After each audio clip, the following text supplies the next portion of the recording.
صل وسلم اللهم صل وسلم وزد وأدم وأنعم وتفضل وبارك في جلالك وكمالك على زين عبادك وأشرف عبادك أسد العرب والعجم وإمام الطيبة والحرم وترجمان بلسان القدم ومنبع العلم والحلم والحكمة والحكم أبي القاسم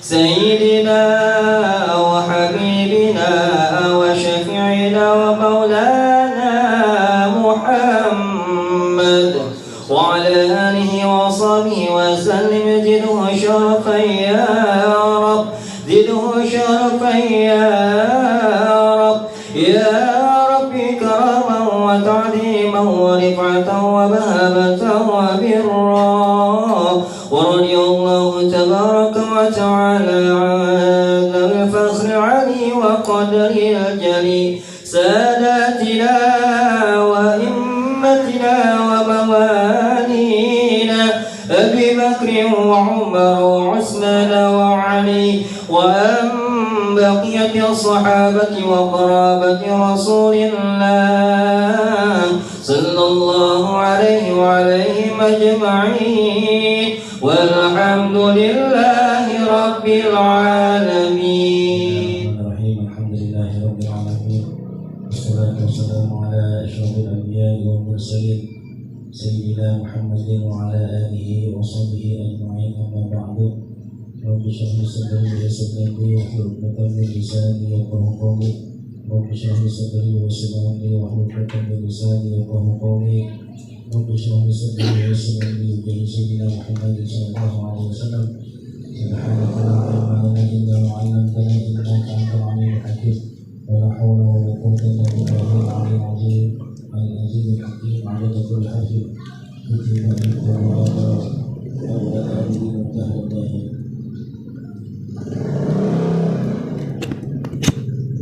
قال الإمام مالك رحمه الله تعالى ودام نحوه وبعمره في الدار آمين.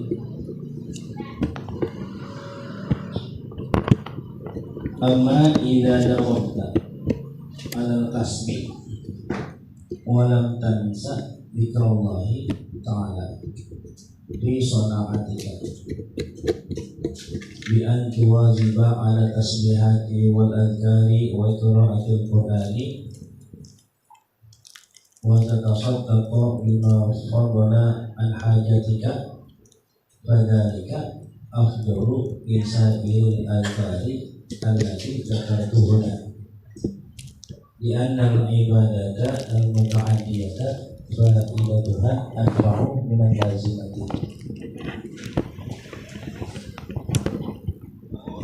Amma idza dawamta, adapun apabila jika engkau terus menerus alal kasbi atas usahamu mencari nafkah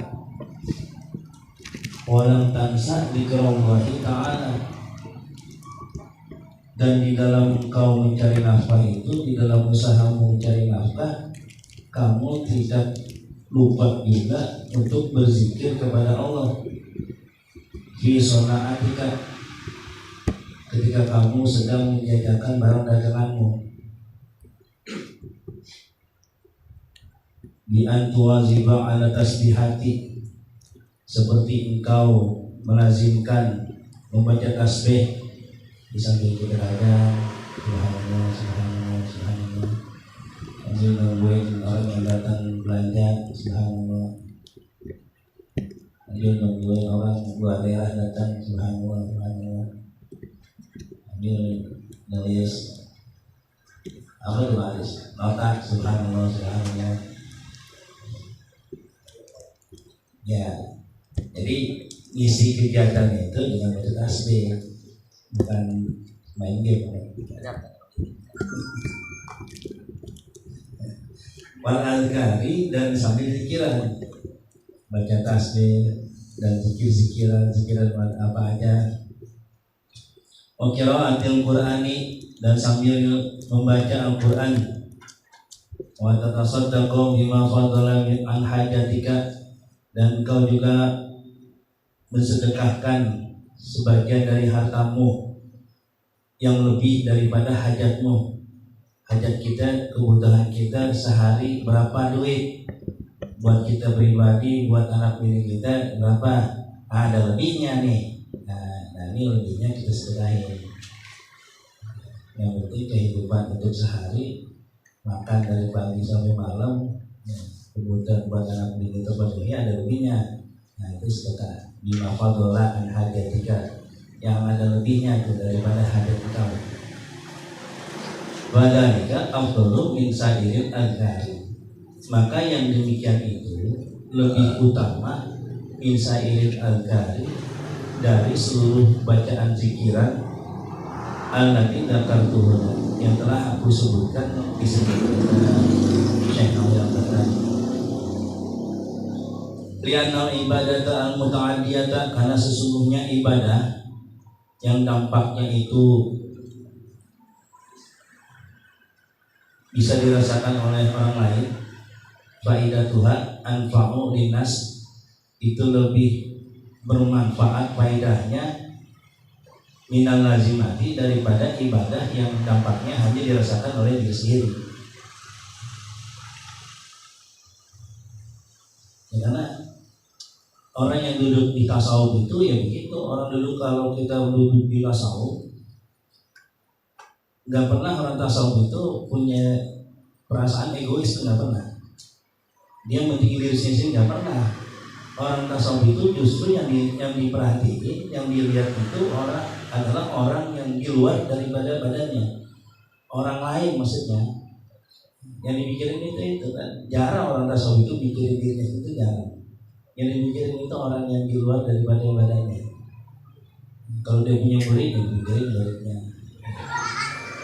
Itu orang yang duduk di makam tasawuf.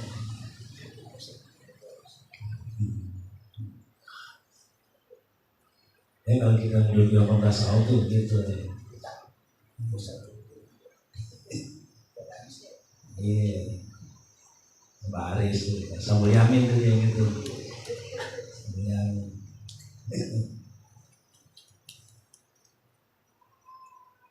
Nah, saat bisa ibadah kita bisa dirasakan oleh orang lain, perbuatan baik kita bisa dirasakan oleh orang lain. Ini bukan sekedar buat diri kita doang. Wal kasbu ala hadhihi niyati ibadatun laka, dan ada usaha kita mencari nafkah atas dasar niat ini ibadatun laka, ini menjadi satu ibadah bagi engkau. Kalau niatnya bagus, kita usaha, kita cari nafkah, ini suatu kebagusan buat kita. Ini kelompok yang 4 nih, keadaan yang keempat. Yang pertama, kita yang kemarin nggak bisa jadi orang alim, menuntut ilmu, kita sibukkan dengan urusan ilmu segalanya, nggak bisa.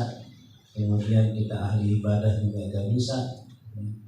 Kemudian juga kita berkhidmat kepada orang-orang alim pun nggak bisa. Kondisi keempat, ya udah menyibukkan diri kita sendiri dengan hal-hal yang baik, yang positif, yang sekiranya mendatangkan manfaat. Seperti mencari nafkah untuk diri kita dan untuk keluarga kita. Ini keadaan yang benar.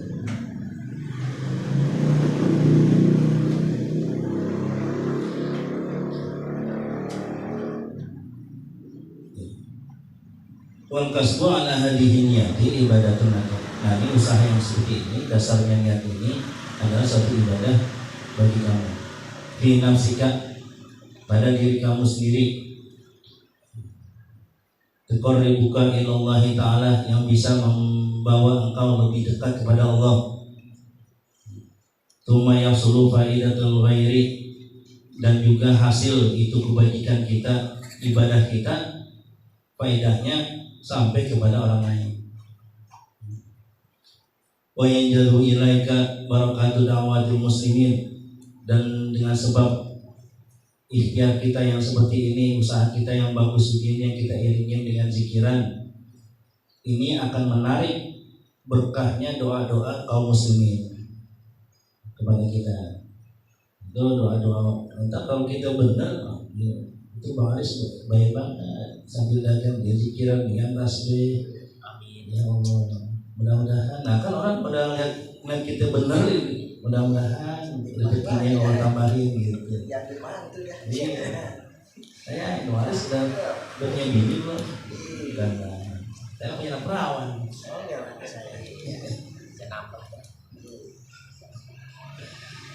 Wa yatada'afu bihil ajru, dan berlipat gandalah ganjaran-ganjaran kita yang kita melakukan hal yang begini.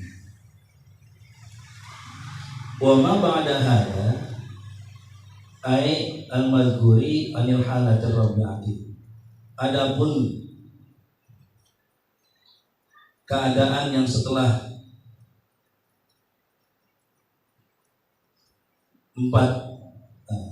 keadaan yang keempat ini, kemarin kan keadaan satu, kedua, ketiga, keempat.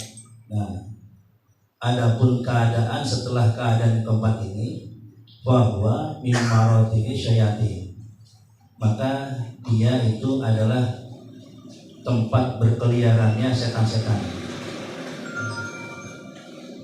Ai min mahalati tamat min mahali tanahumihim wa tisaihim, artinya tempat setan bersenang-senang dengan orang yang kelompok di luar daripada 4 macam golongan ini. Yang pertama kagak, kedua kagak, ketiga nggak masuk, keempat juga nggak masuk. Nah terus ngapain kita? Ya ini tempatnya setan berkeliaran nih, orang macam kayak gini. Tempatnya setan bersenang-senang, bisa leluasa nggodain ini orang. Wadzalika ba'dal martabatul rabi'ati, dan yang demikian itu artinya kedudukan setelah 4 keadaan ini bi antastagila wal a'yadu billahi, dengan engkau menyibukkan diri wal a'yadu billahi, dan kita mohon perlindungan kepada Allah bima yahdimu dinaka, dengan sesuatu perbuatan yang bisa menghancurkan agamamu. Nah ini di luar daripada 4 keadaan. Aimin ijani dunubi fi haqqillahi ta'ala, artinya orang yang di luar 4 keadaan ini melakukan perbuatan dosa fi haqqillahi ta'ala, di dalam haknya Allah Ta'ala. Jadi masuk kelompok yang pertama enggak, kemudian kelompok yang kedua juga enggak, yang ketiga enggak, yang keempat ya, enggak juga. Nah, ini kita mesti hati-hati, jangan-jangan kita termasuk golongan yang kedua dan keempat. Wa iyyabillah, kita berlindung kepada Allah dari kelompok ini. Autudhi abdan min ibadillah, atau engkau menyakiti seorang hamba daripada hamba-hambanya Allah. Udah melakukan dosa, melanggar haknya Allah, kemudian juga kita menyakiti hamba Allah biqaulin aw fi'lin, dengan ucapan kita atau perbuatan kita. Fahadi rutbatul halikin, maka kata Imam Ghazali, inilah kedudukan orang-orang yang binasa. Fa iyyaka ihdar, maka hati-hatilah kamu antakuna fi syughlatika bil batil, antakuna fi hadhihi tawaqati, bahwa engkau berada pada kedudukan ini. Kita disuruh hati-hati oleh Imam Ghazali supaya jangan sampai kita berada pada kedudukan yang model begini. Ayat halati wal martabati, artinya kedudukan dan keadaan yang ini. Wa qad qila, dan sungguh telah diucapkan, ada sebuah pepatah, al-waqtu saifun, waktu itu seumpama pedang. Illam taqtahu qata'aka. Jika engkau tidak memotong itu waktu, qata'aka, maka waktulah yang akan memotong engkau. Artinya kita diperintahkan untuk memanfaatkan waktu kita sebaik-baiknya. Kita isi waktu kita dengan hal-hal yang bermanfaat. Karena kalau kita sia-siakan aja, kita seakan-akan waktu itulah yang akan memotong kita. Gak berasa datang-datang, udah asal aja ya. Padahal tadi baru sholat zuhur ya, sholat zuhur jam 3:05, jam 3 pas asar, gak berasa waktu gitu. Itu seakan-akan waktu lah yang memotong kita.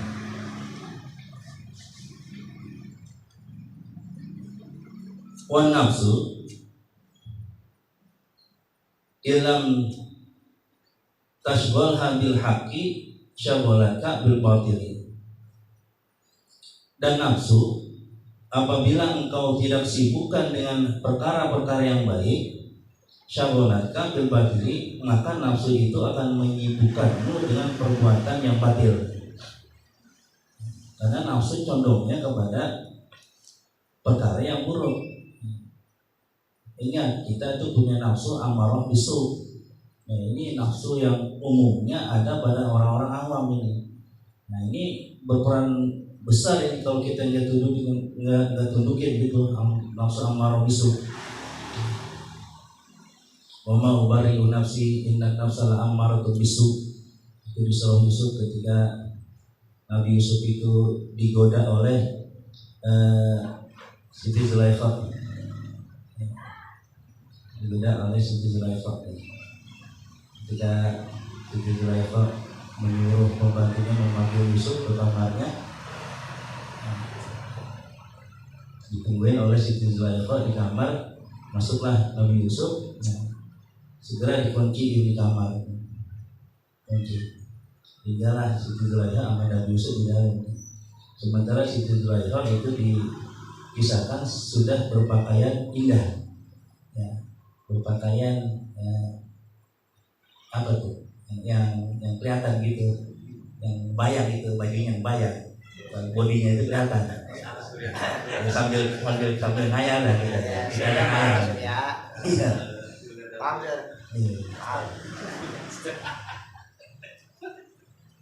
Karena Siti Zulaikha ini cantik gitu ya, diceritakan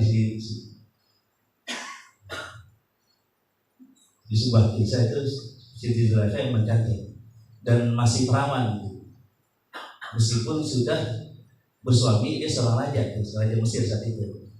Cuma ketika setiap kali si raja Mesir ini mau menggauli Siti Zulaikha, sebelum gaul mah kenceng itu, keker.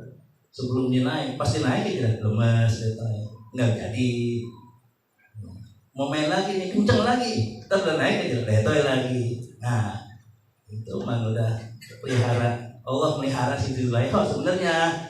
Ya bentar Nabi Yusuf gitu, bentar Nabi Yusuf. Jadi masih perawan itu, Siti Zulaikha itu masih perawan. Nah di situ digodalah Nabi Yusuf itu oleh Siti Zulaikha. Secara naluri manusiawi gitu ya, sebenarnya Nabi Yusuf pun saat itu ada rasa, ada rasa. Iya. Makanya di situ diceritakan walaqad hammat bihi wa hamma biha, ya Al-Qur'an itu. Walaqad hammat bihi wa hamma biha laula ar-ra'a burhana rabbih. Siti Zulaikha udah berhasad kepada Nabi Yusuf, wa hamma biha, begitu kan Nabi Yusuf udah punya hasad kepada Siti Zulaikha saat itu. Laula ar-ra'a burhana rabbih, cuma Allah mah melihara itu nabinya. Nah, ketika Nabi Yusuf sedang ada hasrat gitu pada Siti Zulaikha, laula ar-ra'a burhana rabbih, itu Allah tampakkan di depan Nabi Yusuf akan kekuasaannya Allah saat itu. Allah tampakkan di depan matanya. Nah, seketika itulah imannya Nabi Yusuf naik lagi, dan dia takutnya bukan main itu. karena dengan ditunjukkannya kuasanya Allah di hadapan Nabi Yusuf. Cuma nggak dikisahkan kita kira-kira Allah nampakkan apa itu. Nah itu ada yang berdapat itu. Apa yang Allah tampakkan di hadapan Nabi Yusuf. Nah, ketika sudah seperti itu lari Nabi Yusuf, nggak hilang, gairahnya hilang itu. Dengan sebab itu udah hilang gairahnya, udah pengen lagi dah, udah pengen lagi. Lari Nabi Yusuf ke pintu, buka pintu. Siti Zulaikha yang sedang tiduran udah siap, posisi siap, bangun buru-buru dia mengejar Nabi Yusuf, menyambak bajunya. Robeklah baju belakangnya Nabi Yusuf, robek, dijambak oleh Siti Zulaikha. Ketika dibuka pintunya, raja di depan pintu. Loh, ngapain si Yusuf ini di sini? Raja itu suami Siti Zulaikha di depan pintu. Ngapain kamu? Nah, disitulah Nabi Yusuf difitnah oleh Siti Zulaikha. Kata Zulaikha, dia mau berbuat buruk pada saya. Sementara Nabi Yusuf mengatakan, enggak, saya enggak begitu. Nah, akhirnya disidang, dan di situ dihadirkan seorang bayi yang bisa berbicara. Salah satu bayi yang bisa berbicara itu pada zaman Nabi Yusuf. Maka Nabi Yusuf hukum dan menkuburi, pas dapat wahwa bilang tadi, wahingka Nabi Yusuf hukum dan mendurin, maka dapat wahwa binasodikin. Lihat aja kata si bayi, nah lihat aja dari baju Nabi Yusuf. Kalau bajunya Nabi Yusuf ini robek di bagian depannya, maka Siti Zulaikha benar, Nabi Yusuf dusta. Tapi kalau Nabi Yusuf bagian bajunya ini robek di belakang, maka si Siti Zulaikha dusta, Nabi Yusuf benar. Maka ketika dicek, nah mana yang robek ini bajunya, di depan atau di belakang ini? Ternyata yang robek di belakang. Berarti Siti Zulaikha lah yang berdusta dan Nabi Yusuf lah yang benar. Ya tapi karena memang Siti Zulaikha permaisuri raja, ya tetap dibelain sama raja. Ya. Dibelain sama raja. Akhirnya Nabi Yusuf tetap dihukum, dimasukkanlah Nabi Yusuf ke dalam penjara. Lah dia cerita kita ya, panjang ini. Masukin tuh Nabi Yusuf dalam penjara tuh. Ya. Sehingga Nabi Yusuf itu ketika dia duduk inna hadza min kaidikunna inna kaidakunna azim.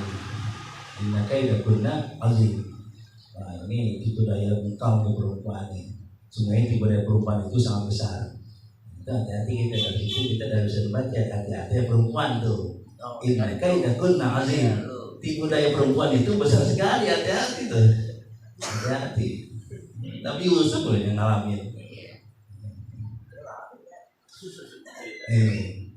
Nah dari situ baru Allah turunkan lagi Yusufu a'rid an hadza wastaghfiri li dzambiki innaki kunti minal khatirin. Ini di amalan kita nih tanya membantu. Yusufu a'rid an hadza wastaghfiri li dzambiki innaki kunti minal khatirin. Kemudian lama Nabi Yusuf di penjara itu. Nabi Yusuf di penjara sampai datang dua teman penjaranya karena ada suatu kesalahan. Nanti ada jangan mana itu?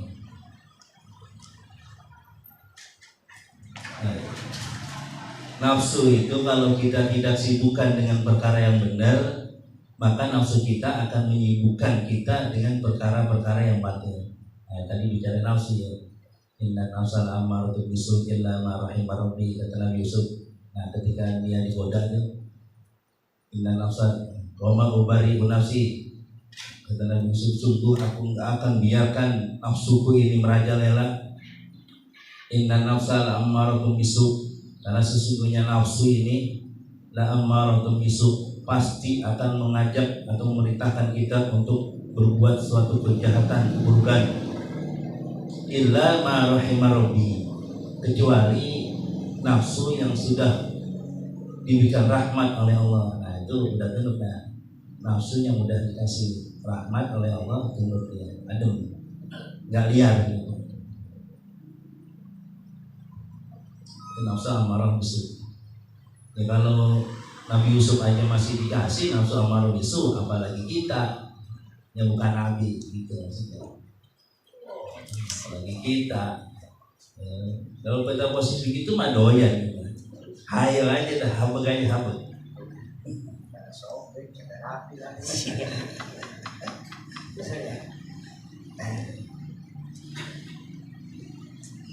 Itu mainan cantik.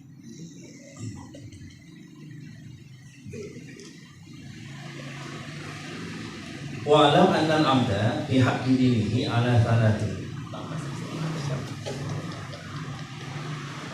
Walau annal amda, ketahuilah olehmu bahwasanya seorang hamba fi haqqi dinihi ala thalati darajatin, di dalam perihal agama ala thalati darajatin, terbagi atas 3 tingkatan.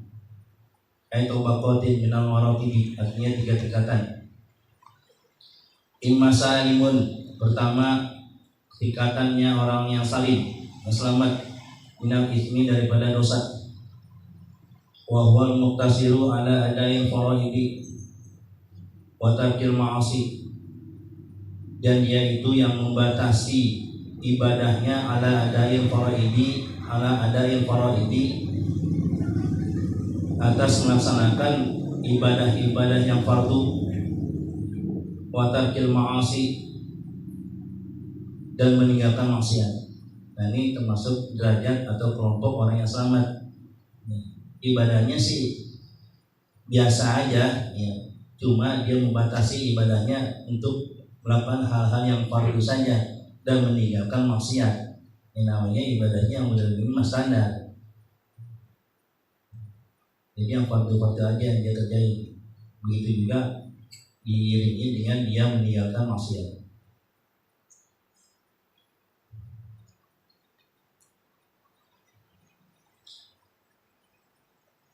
Aurabihun, atau tingkatan yang kedua orang yang robih, yang beruntung di akhirati,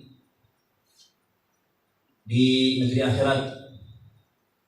Wa huwa mutatawwi'u al-mutabarri'u bil qurbat, yaitu orang-orang yang mengerjakan dengan amalan-amalan bil qurbati, yang bisa mendekatkan dirinya kepada Allah, wa nawafili, dan hal atau ibadah-ibadah yang sunnah. Nah, ini orang-orang yang beruntung nih, dia takarrub aja kerjanya dan mengerjakan hal-hal yang sunnah.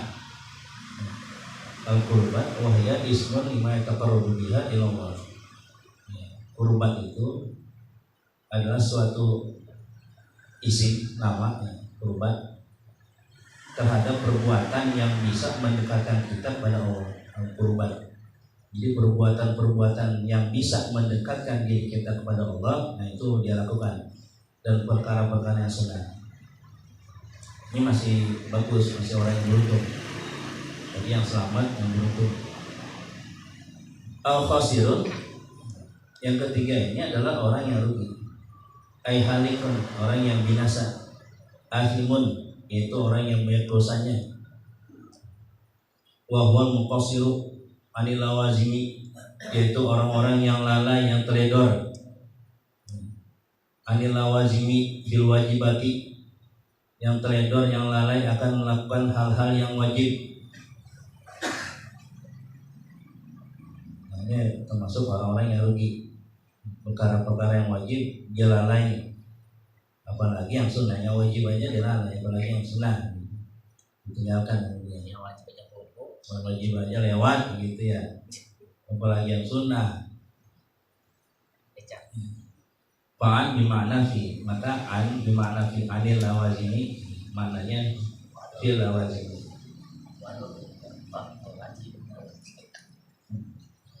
Qala Allah Ta'ala, firman Allah Subhanahu wa Ta'ala, faminhum zalimun li nafsihi, maka di antara mereka, di antara manusia, zalimun li nafsihi, itu adalah orang yang berbuat zalim li nafsihi, kepada dirinya. ai fi taksiri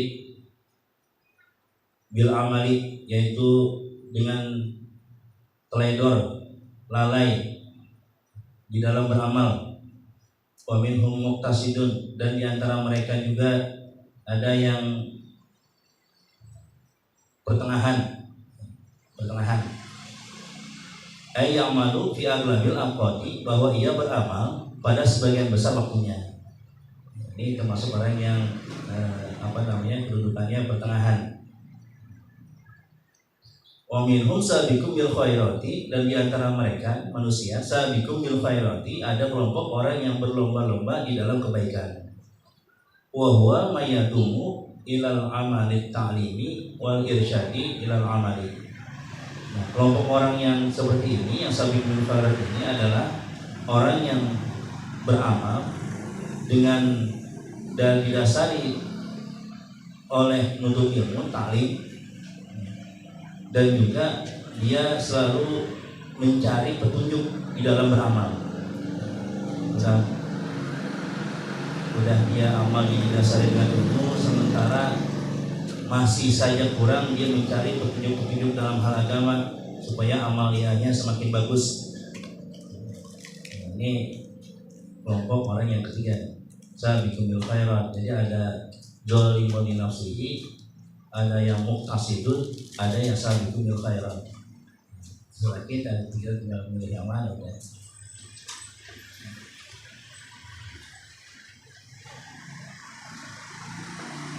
Tanya.